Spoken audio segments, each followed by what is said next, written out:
ومولانا محمد وبارك وسلم.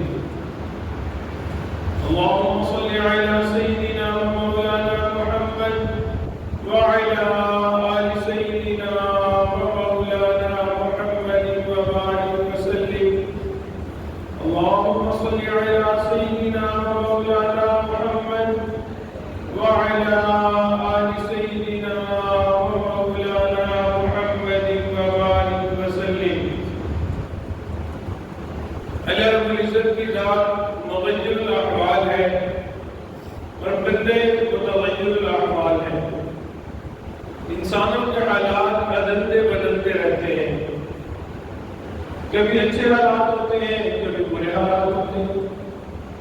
کبھی گھر میں خوشی ہوتی ہے تو کبھی گھر میں غم ہوتا ہے. کبھی صحت کا عالم چل رہا ہوتا ہے اور کبھی انسان بیمار ہوتا ہے. کبھی آپس میں الفت و محبت قائم ہوتی ہے، محبت اور مودت کا معاملہ چل رہا ہوتا ہے، اور کبھی انسان کے گھروں میں لڑائی جھگڑے چل رہے ہوتے ہیں.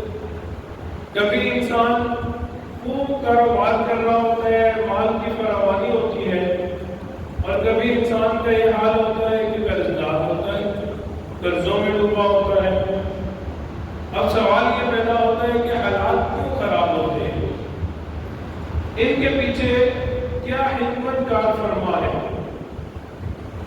اب حالات خراب ہوں تو اس وقت میں ہمارا معاملہ کیا ہونا چاہیے؟ ہمیں کیا کرنا چاہیے؟ حالات خراب ہوں تو حالات سنوارے کیسے جا سکتے ہیں؟ اس وقت میں ان حالات میں شریعت ہمیں کیا گائیڈ کرتی ہے، کیا بتاتی ہے؟ یہ وہ سوالات ہیں جن کو سمجھنے کی ضرورت ہے. جب ناخوشگوار ماحول ہوتا ہے، ناخوشگوار حالات ہوتے ہیں، تو شریعت اس وقت میں ہم سے دو مطالبے کرتی ہے. پہلا مطالبہ شریعت کا یہ ہے کہ حالات صحیح نہیں ہیں، آپ اپنی ایفرٹ کریں، آپ کوشش کریں، اسباب کے درجے میں حالات کو صحیح کرنے کی ہمت لگا دیں، کوشش کر لیں. جب یہ کام کر لیں، دوسرا شریعت کا مطالبہ یہ ہوتا ہے کہ آپ اللہ رب العزت کی طرف متوجہ ہو اور اللہ رب العزت سے دعا مانگیں کہ اے اللہ حالات کو بدل دیجیے.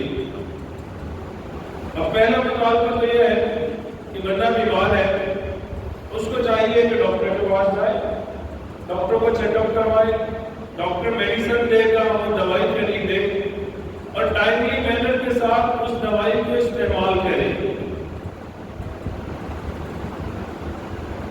اور جب دوائی استعمال کر لے پھر اللہ رب العزت سے رجوع کرے، اللہ رب العزت سے دعا مانگے کہ اے اللہ مہربانی فرما دیجیے، مجھے صحت عطا فرما دیجیے. گھر میں جھگڑے ہیں، اب شریعت کا پہلا مطالبہ یہ ہے کہ افہام و تفہیم سے مسئلے کو حل کیا جائے. آپس میں بیٹھے پیار محبت سے بات چیت کریں، مسئلوں کو سلجھانے کی کوشش کریں. جب وہ کر لیں پھر اس کے بعد اللہ رب العزت کی طرف رجوع کریں. یہ بات یہ میں رکھیں، انسان اسباب کے عالم کے اندر جتنے بہترین اسباب اختیار کر لے، جب تک اللہ رب العزت کی مرضی اور منشا شامل نہیں ہوگی انسان کے معاملات سیدھے نہیں ہو سکتے. آپ دیکھ لیں کہ بندہ بیمار ہے، بہترین سے بہترین ڈاکٹر کے پاس جاتا ہے، ڈاکٹر بہترین دوائی پرسکرائب کرتے ہیں اور پرسکرپشن لے کے میڈیکل اسٹور پہ جاتا ہے، بہترین دوائی خریدتا ہے، بالکل صحیح اوقات میں وہ دوائی استعمال کرتا ہے. اس کو کھانے کے باوجود کئی دفعہ شفا نہیں ملتی. اب اس وقت کیا معاملہ ہوتا ہے؟ اس وقت یہ مطلب ہوتا ہے کہ ہم اللہ کی طرف رجوع کریں، ہم اللہ رب العزت سے دعا مانگیں. اللہ رب العزت نے ہر چیز میں ایک تاثیر رکھی ہے، چاہتے ہیں وہ تاثیر عطا فرما دیتے ہیں اور چاہتے ہیں اس تاثیر کو سلب کر لیتے ہیں. مثال کے طور پہ آگ کے اندر جلانے کی تاثیر ہے، آگ پہ اگر کوئی چلا جائے تو وہ جل جاتا ہے. اگر اللہ رب العزت چاہے کہ تو آگ جلا دے گی، ورنہ آگ ہوگی خوب بھڑکتی ہوئی ہوگی، اور ابراہیم علیہ السلام کو اس میں ڈالا جائے گا اور آگ جلائے گی نہیں۔ آگ موجود ہے لیکن اللہ نہیں چاہتے تو وہ آگ نہیں جلا رہی۔ اسی طرح چھری کا کام کاٹنا ہے، اگر اللہ رب العزت چاہیں گے تو چھری کاٹے گی، اور اگر اللہ رب العزت نہیں چاہیں گے چھری موجود ہوگی، تیز ہوگی، چلانے والا اپنی پوری کوشش کرے گا لیکن اس کے باوجود چھری نہیں چلے گی۔ ابراہیم علیہ السلام، اسماعیل علیہ السلام کہ چاہ رہے ہیں بیٹے کو ذبح کریں، اللہ نے بیٹے کو ذبح نہیں ہونے دیا۔ تو اگر اللہ رب العزت چاہتے ہیں تو تاثیر رکھ لیتے ہیں، اور چاہتے ہیں تو تاثیر کو سلب کر لیتے ہیں۔ موسیٰ علیہ السلام ایک مرتبہ بیمار ہو گئے، اللہ رب العزت سے رجوع کیا کہ اللہ بیمار ہو گئے ہوں کیا کروں؟ اللہ رب العزت نے فرمایا میرے پیارے موسیٰ فلاں درخت کا پتے ہیں، آپ جائیں اس کو کھا لیں۔ موسیٰ علیہ السلام تشریف لے گئے، درخت کے پتے توڑے اور ان کو کھایا، شفا مل گئی۔ وقت گزر گیا، کافی عرصے کے بعد پھر دوبارہ بیمار ہوئے، تو سوچا کہ لاسٹ ٹائم اللہ نے بھیجا تھا فلاں درخت تھا، اس کے پتے کھائے تھے، شفا مل گئی تھی۔ چنانچہ گئے، اسی درخت کے پتے توڑے، اس کو کھایا، شفا نہیں ملی۔ بہت حیران ہوئے، یا اللہ لاسٹ ٹائم یہی درخت تھا، اسی کے پتے تھے، اس کو میں نے کھایا تھا، مجھے شفا مل گئی تھی، اب بھی وہی بیماری ہے، وہی درخت ہے، اسی کے پتے ہیں، میں کھا رہا ہوں لیکن شفا نہیں مل رہی۔ اللہ رب العزت نے وہی فرمائی ہے میرے پیارے موسیٰ، درخت کے پتوں میں شفا نہیں تھی، شفا پروردگار عالم کے پاس تھی، میں نے ان پتوں میں شفا رکھ دی تھی، آپ کو شفا مل گئی۔ اس دفعہ آپ نے مجھ سے رجوع نہ کیا، میں نے شفا سلب کر لی، آپ کو شفا نہ ملی۔ تو اسباب جو ہوتے ہیں اس میں تاثیر ڈالنا اللہ رب العزت کے اختیار میں ہے۔ اب ہمیں چاہیے کہ ہم اسباب اختیار کریں، عاجزی و زاری کریں، اللہ رب العزت سے مانگیں۔ جب اللہ رب العزت سے مانگیں گے اللہ رب العزت عطا فرمائیں گے۔ ایک مریض ہوتا ہے، ڈاکٹر کے پاس جاتا ہے، بہترین دوائی لیتا ہے، اب اس کو چاہیے کہ جب دوائی لے لی، استعمال کرنی شروع کر دی، اب اللہ رب العزت سے رجوع کرے۔ ایک آدمی ہے، وہ دکان بناتا ہے، بہترین دکان بناتا ہے، اس کے اندر سامان رکھتا ہے، سارا دن گراہک کے انتظار میں بیٹھا ہوتا ہے، کوئی بندہ وہاں پہ آتا نہیں ہے، اور اگر آتا بھی ہے تو دکان سے چیزیں لے کے چلا جاتا ہے، کچھ خریدتا نہیں ہے۔ اب ہمیں کیا کرنا چاہیے؟ ہمیں اللہ سے رجوع کرنا چاہیے۔ ہمارا مسئلہ کیا ہے؟ پہلا کام تو بہترین کرتے ہیں، اسباب کو اختیار کرتے ہیں، اور بہترین اسباب اختیار کرتے ہیں۔ مسئلہ کہاں آتا ہے؟ جہاں پہ شریعت دوسرا مطالبہ کرتی ہے کہ اللہ سے رجوع کر لینا چاہیے۔ ایک طالب علم ہوتا ہے، ایگزام کا وقت ہوتا ہے، ساری رات پڑھتا ہے، کھانا پینا بھی چھوڑ دیتا ہے کہ میرے امتحانوں کا وقت ہے، میں نے تیاری کرنی ہے، سارا وقت لگاتا ہے، خوب پڑھتا ہے، سارا وقت لگا کے پڑھ کے امتحان دیتا ہے۔ مسئلہ کہاں آتا ہے؟ مسئلہ یہاں آتا ہے جہاں وہ اتنی محنت کرتے ہیں، اس کے بعد تھوڑی دیر کے لیے ہاتھ اٹھا کے اللہ سے دعا مانگتا، اللہ محنت کرنا میرا کام تھا، پڑھنا میرا کام تھا، امتحان دینا میرا کام ہے، اللہ کامیابی عطا کرنا آپ کا کام ہے، مہربانی فرمائے مجھے کامیابی عطا فرمائے۔ انسان بیمار ہوتا ہے، دوائیاں لیتا ہے، بہترین پیسے خرچ کرتا ہے، ٹیسٹ کرواتا ہے، سب کچھ کر لیتا ہے، لیکن کہاں پہ وہ اگنور کرتا ہے؟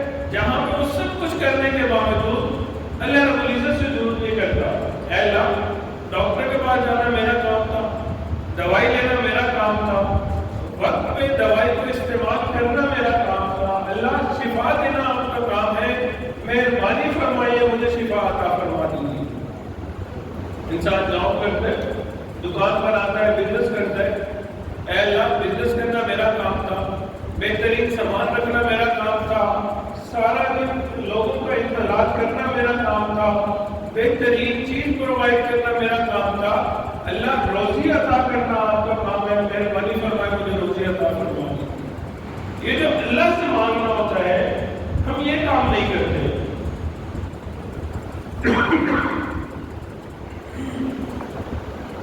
دوسری چیز معزز سامعین، دعا فقط ہماری ضرورت ہی نہیں بلکہ دعا عبادت بھی ہے. یہ بندگی کا بہترین اظہار ہے. چنانچہ جو بندہ دعا مانگتا ہے وہ اللہ رب العزت کے سامنے اپنی بندگی کا اظہار کر رہا ہوتا ہے. اے اللہ میں عاجز ہوں، میں مسکین ہوں، اے میرے مولا میں بندہ ہوں، آپ پروردگار ہیں. اے میرے مولا میں مانگتا ہوں، آپ داتا ہیں. جب انسان اس طرح عاجزی کرتا ہے پھر اللہ رب العزت اس کے دلوں کی مرادوں کو پورا فرما دیتے ہیں.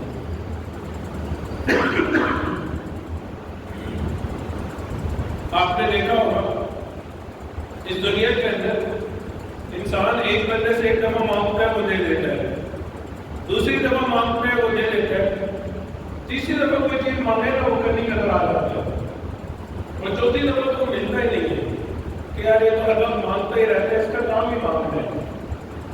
کوئی گھر میں آئے نا تو بچوں کو کیا دیتے ہیں، اس کو بتاؤ میں گھر میں نہیں ہوں. وجہ کیا ہے پتہ ہوتا ہے، مانگنا آیا میں نے اسے ملنا ہی نہیں. دنیا والوں کا یہ حال ہے، کوئی ایک دفعہ مانگے دیتے ہیں، دوسری دفعہ مانگے دیتے ہیں، تیسری دفعہ کرنے کے طرح جاتے ہیں. ہمارے پروردگار عالم کا یہ معاملہ ہے، ورنہ ایک دفعہ مانگتا ہے وہ پروردگار عالم عطا فرماتے ہیں، دوسری دفعہ مانگتا ہے وہ پروردگار عالم عطا فرماتے ہیں، تیسری دفعہ مانگتا ہے وہ پروردگار عالم عطا فرماتے ہیں. جو بندہ ہر چیز اللہ سے مانگتا ہے، ہر وقت اللہ سے مانگتا ہے، پروردگار عالم اس کو اپنے ولیوں میں شامل فرما دیتے ہیں. یہ میرا بندہ تو کسی اور سے مانگتا ہی نہیں ہے، یہ تو مانگتا ہی مجھ سے ہے، یہ میرا قریبی بندہ ہے، یہ میرا ولی ہے. اسی لیے اللہ رب العزت نے قرآن مجید میں فرما دیا وَقَالَ رَبُّكُمُ ادْعُونِي أَسْتَجِبْ لَكُمْ.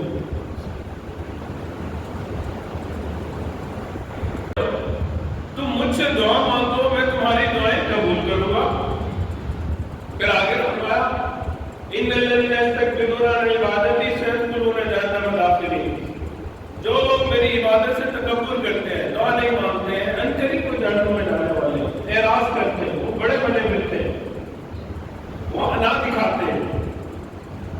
اسی لیے اللہ رب العزت سے دعا نہ مانگنے والوں کے لیے شدید وعید ہے.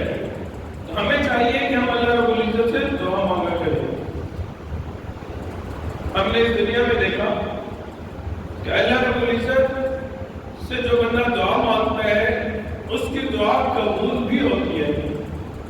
اور قرآن عظیم الشان اس پہ گواہی دیتا ہے. ہم قرآن عظیم الشان کو اگر دیکھیں تو حقیقت ہوتی ہے.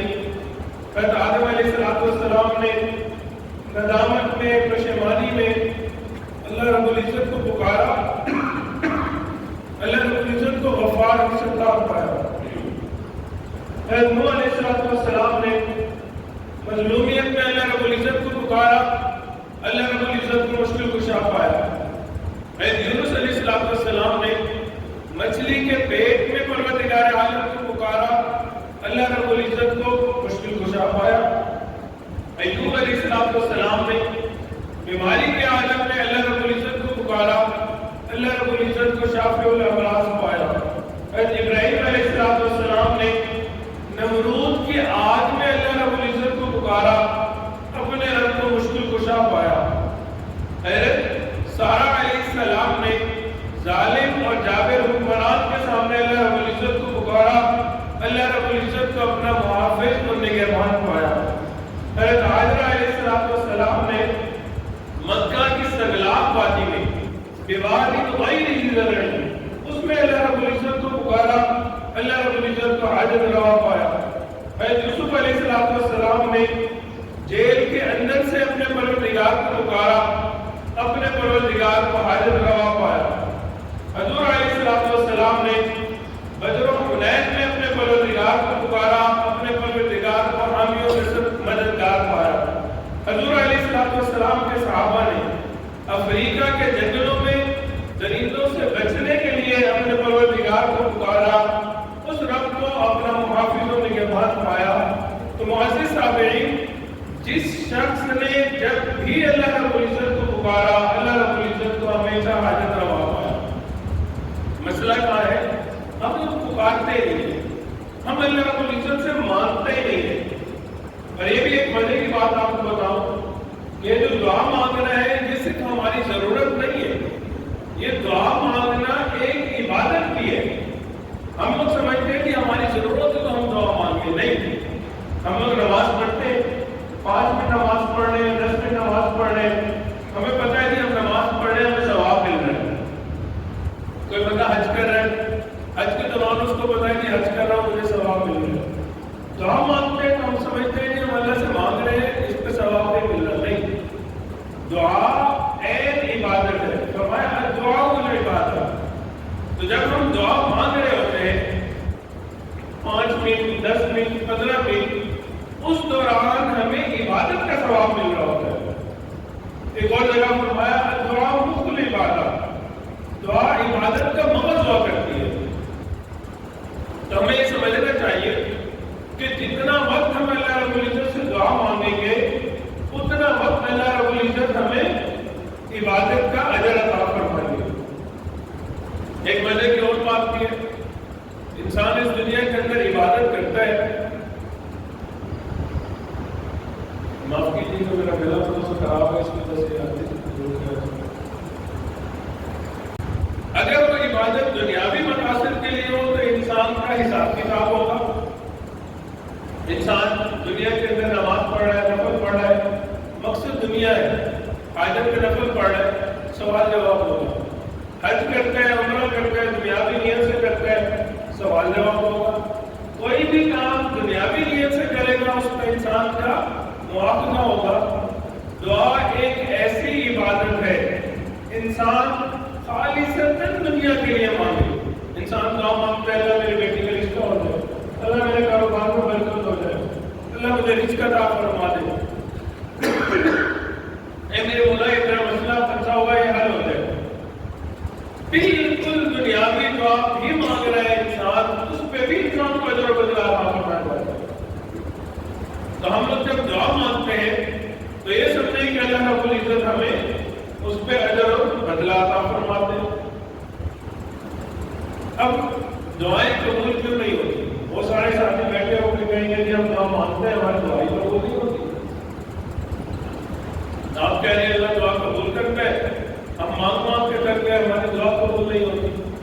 اس میں بھی چند حکمتیں، چند وجوہات ہیں جس کی وجہ سے دعا قبول نہیں ہوتی یا اس میں تاخیر ہوتی ہے۔ کبھی کبھار تو انسان دعا مانگتا ہے، اللہ تعالیٰ فوراً دعا قبول فرما لیتے ہیں، اور کبھی کبھار ایسا ہوتا ہے کہ انسان دعا مانگتا ہے اور دعا جلدی قبول نہیں ہوتی۔ اللہ رب العزت دیکھ رہے ہوتے ہیں کہ میرا بندہ پکا ہے یا کچا ہے۔ انسان ایک دن مانگتا ہے نہیں قبول ہوتی، 2 دن مانگتا ہے، ہفتہ مانگتا ہے، مہینہ مانگتا ہے، پھر دیکھتے ہیں اللہ رب العزت کے مجھ سے مانگتا رہتا ہے یا نہیں مانگتا رہتا۔ بعض اوقات انسان چند دن دعا مانگتا ہے اور اس کا کفریہ کلمات کہنا شروع کر دیتا ہے کہ اللہ تو سنتا ہی نہیں ہے، اور وہ تو ایسے ہی کہتا ہے کہ میں تو مانگ کے تک گیا، باتیں نہیں سنتا۔ اللہ رب العزت دیکھ رہے ہوتے ہیں کہ میرا پکا بنتا ہے یا نہیں ہے، مجھ سے ہی مانگتا رہے گا یا نہیں مانگتا رہے گا۔ اگر انسان مستقل اللہ رب العزت سے مانگتا رہتا ہے تو اللہ رب العزت کی رحمت کو توجہ ہوتی ہے۔ ہم نے اس دنیا کے اندر دیکھا ہے، دنیا کا فقیر ہوتا ہے، ایک دروازہ کھٹکھٹاتا ہے، نہیں کھلتا دوسرے پہ چلا جاتا ہے، دوسرا نہیں کھلتا تیسرے پہ چلا جاتا ہے، تیسرا نہیں کھلتا چوتھے پہ چلا جاتا ہے۔ دنیا کے فقیر کا کوئی مسئلہ نہیں، ایک دروازہ نہ کھلا تو متبادل دروازے موجود ہیں۔ ہمارے پاس تو صرف اللہ کا دروازہ ہے، اگر اللہ کا دروازہ کھٹکھٹائیں گے اور وہاں سے نہیں ملے گا تو کیا دوسرا دروازہ ہے؟ ہمارے پاس ہے کہ ہم نے اسی دروازے کو کھٹکھٹاتے رہنا ہے، بالآخر وہ دروازہ کھلے گا، اللہ رب العزت میں عطا فرمائیں گے۔ کتابوں میں ایک واقعہ لکھا ہے، ایک آدمی حج پہ گیا، اس نے حج کیا، جا کے بیت اللہ شریف میں کہا لبیک اللہم لبیک، جیسے اس نے کہا تو آگے سے جواب آیا لا لبیک اللہم، اے میرے بندے تیری لبیک قبول نہیں ہے. ساتھ اس کے خادم کا کہنے لگا کہ بھئی آپ کی لبیک ہی قبول نہیں ہے تو آپ یہاں حج کرنے کیا آئے ہیں؟ آپ کو تو قبولیت ہی نہیں ہے. تو کہنے لگے کہ بندے پچھلے 30 سال سے میں حج آ رہا ہوں. ہر سال جب میں آ کے لبیک کہتا ہوں مجھے یہی آواز سنائی دیتی ہے. اس کے باوجود میں حج کرنے کے لیے آتا ہوں. مجھے تم بتاؤ اس در کے سوا کوئی اور دوسرا در ہے؟ جیسے ہی اس شخص نے کہا غیب سے آواز آئی اے میرے بندے تجھے میرے پہ اتنا اعتماد ہے کیا میں نے تیرا یہ حج بھی قبول کیا تیرے پچھلے 30 حج بھی قبول کر دیا. اللہ رب العزت قبول کرنے والی ذات ہے. ہمیں چاہیے کہ ہم اللہ رب العزت سے مانگیں.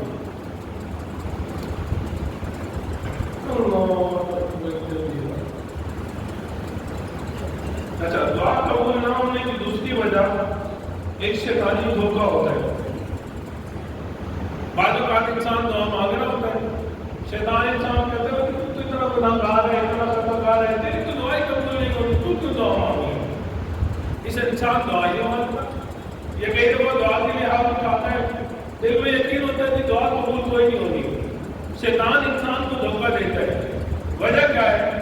وجہ یہ ہے کہ وہ چاہتا ہے دعا ہی نہ مانگے.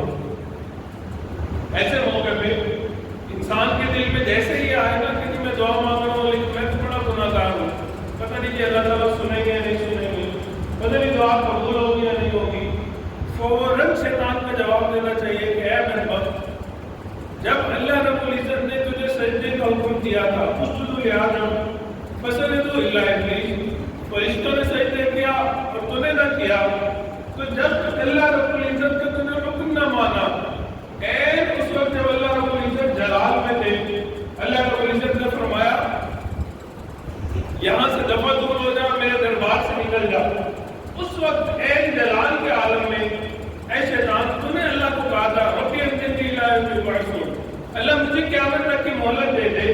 اے بدبخت اے جلال کی حالت میں اللہ نے تیری دعا قبول کر لی تھی تجھے مہلت دے دی تھی, تو کیا اللہ رب العزت جس کو میں سجدہ کرتا ہوں میری دعا کیوں قبول فرمائے گا؟ یقیناً اللہ رب العزت قبول فرمائیں گے. تو یہ جو وسوسے آتے ہیں شیطان کہتے ہیں جتنا گناہگار ہو دعا نہ مانگو قبول نہیں ہوگی, تم تو فلاں کام کرتے ہو دعا نہ مانگو قبول نہیں ہوگی. نہیں, اس کو جھٹکنا چاہیے. آپ کہیں کہ یقیناً میری دعا قبول ہوگی. جب انسان اس یقین سے دعا مانگے گا پھر اللہ رب العزت دعا بھی قبول فرمائیں گے. تیسری وجہ جس کی وجہ سے انسان کی دعا قبول نہیں ہوتی وہ یہ ہے کہ ہم دعا مانگتے نہیں دعا پڑھتے ہیں. دعا مانگتے نہیں دعا پڑھتے ہیں. ہم نے اس دنیا میں دیکھا ہے بعض اوقات افسر جاتا ہے نا اپنے آفس میں جو بیٹھا ہوتا ہے وہاں پہ کام کرنے والا کی اس کے ذمہ کام لگاتا ہے یار یہ کام کر دینا, یہ فائل آنا, وہاں سے بھی ملاقات کروا لینا, اس وقت میں یہ کام کر لینا. یہ ہمارا حال یہی ہے. ہم آتے ہیں تو آپ کے لیے ہاتھ رکھتے ہیں اللہ میری بیٹی کی شادی ہو جائے, فلاں کا یہ ہو جائے, مجھے یہ مل جائے. کام ذمہ لگا رہے ہوتے ہیں. اللہ رب العزت کے ذمہ کام لگانے سے دعائیں قبول نہیں ہوتی. دعا مانگنے سے دعا قبول ہوتی ہے. دعا آموزاری سے مانگی جاتی ہے. آپ کو ایک واقعہ سنا کے بات مکمل کرتا ہوں. شیطان کا میں نے آپ کو بتایا کہ انسان کو وسوسے ڈالتا ہے, اس کی دعا قبول ہوئی. کتابوں میں فرعون کا واقعہ لکھا ہے. تفسیر روح المعانی کے اندر کہ فرعون کا جب وقت تھا تو ایک دفعہ دریائے نیل جو ہے وہ چلنا بند ہو گیا. تو لوگ اس کے پاس آئے کہ آپ خدا ہو, دریا کا پانی ختم ہو گیا, ہماری فصلیں ختم ہو رہی ہیں, باغات تباہ ہو رہے ہیں, تو مہربانی کرو پانی چلا دو, ہماری فصلیں خراب نہ ہو جائے. اب بنی اسرائیل قوم آئی بیٹھی ہے اور فرعون وہاں کو خدا بن کے بیٹھا ہوا ہے, خدائی کا دعویٰ کرتا ہے اور وہاں پانی نہیں ہے. اب لوگوں کو اس نے کہہ دیا کہ ٹھیک ہے آپ لوگ چلے جاؤ, صبح پانی چل رہے گا. اب لوگ چلے گئے کہ اپنے اپنے خدا کو کہہ دیا کل پانی چل جائے گا. کتابوں میں لکھا ہے کہ اندھیری رات کا وقت ہوا, فرعون اپنے محل سے اکیلا نکلا, پاؤں میں جوتے نہیں ہے, سر پہ تاج پہنا ہوا ہے,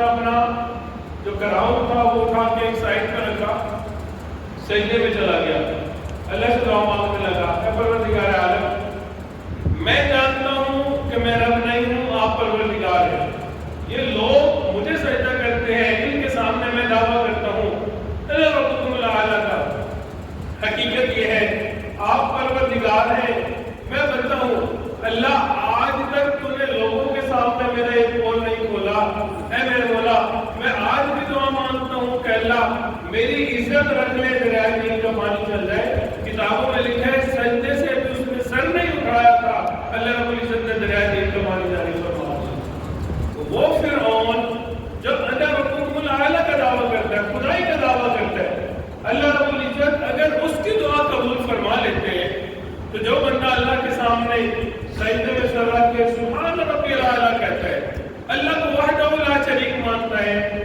وہ اگر اللہ سے دعا مانگے گا تو کیا اللہ اس کی دعا قبول نہیں کرے؟ یقیناً دعا قبول کرے گی۔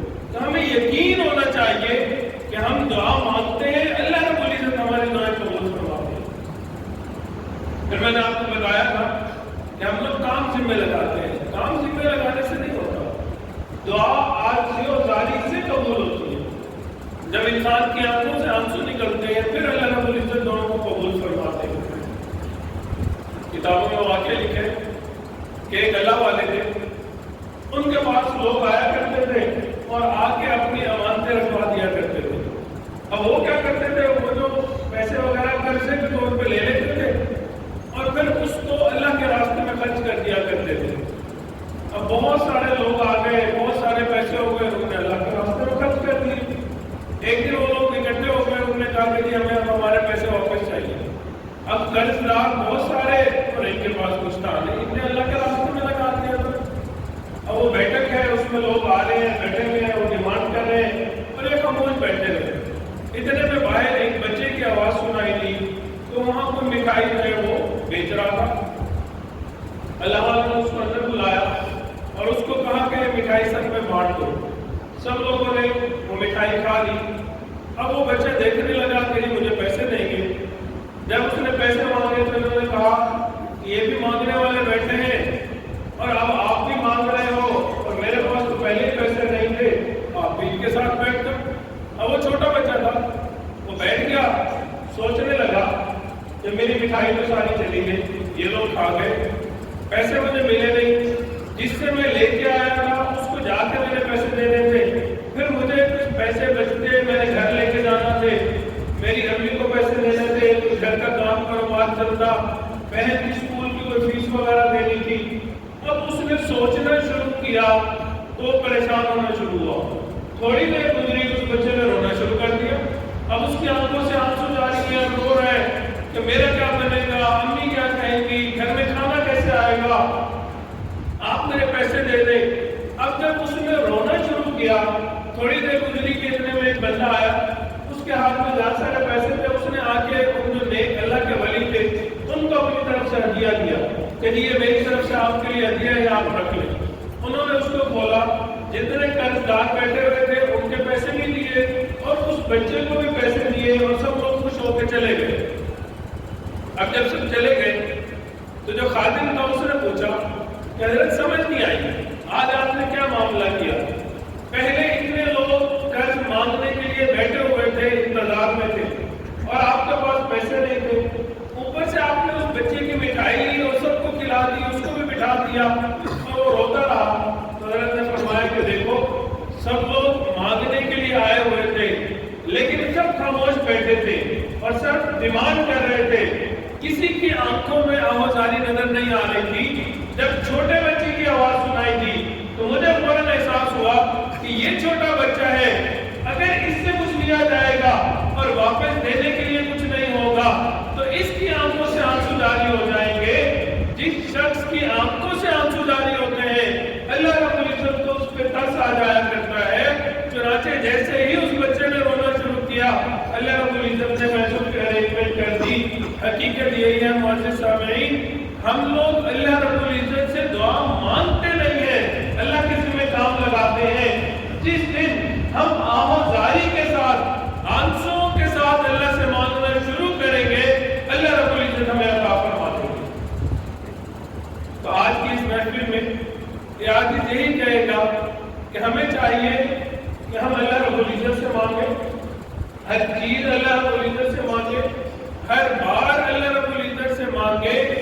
چھوٹی چھوٹی چیز بھی اللہ رب العزت سے مانگیں گے، جتنا اللہ رب العزت سے مانگیں گے اتنا اللہ رب العزت ہمیں عطا فرمائیں گے۔ دعا ہے اللہ رب العزت ہم سب کو اپنے مقبول اور مقربین بندوں میں شامل فرمائے۔ اللہ رب العزت غیر کی مخالی سے محفوظ فرمائے، غیر کے آگے ہاتھ ملانے سے محفوظ فرمائے، ہمیشہ اپنے در سے عطا فرمائے۔ وآخر دعوانا ان الحمد للہ رب العالمین۔ الحمدللہ ثم الحمدللہ۔ آج کی اس تقریب میں عرض جمال یاد جو کہتی ہے، اس کے اندر سے دو طلباء ماشاءاللہ ایسے علماء ہیں جنہوں نے بخاری شریف مکمل حفظ کیا۔ یہ جو حفظ البخاری ہے یہ بہت بڑی نعمت ہے، اور آج کے دور میں یہ شان ہے، بہت کم کہیں نظر آتی ہے کہ جہاں علماء حدیث مبارکہ کو زبانی یاد کر رہے ہیں۔ الحمدللہ ثم الحمدللہ۔ ہمارے استاد حضرت مولانا جعفر صاحب درود برکاتہ عالیہ خود بھی حافظ الحدیث ہیں، اور درجنوں طلباء ایسے ہیں، علماء ایسے ہیں جو ان کے شاگرد ہیں، اور اللہ رب العزت نے ان سے حفظ البخاری کا فیض جاری فرمایا۔ تو آج بھی ان طلباء کی ابھی کلہ کوشی ہوگی انشاءاللہ۔ اللہ رب العزت سے دعا ہے کہ اللہ رب العزت ہمارے بچوں کو بھی حفظ بخاری کرنے کی توفیق عطا فرمائے۔ پروردگار عالم اس کو ہمارے لیے آخرت کا بخشش کا سبب اور ذریعہ بنائے۔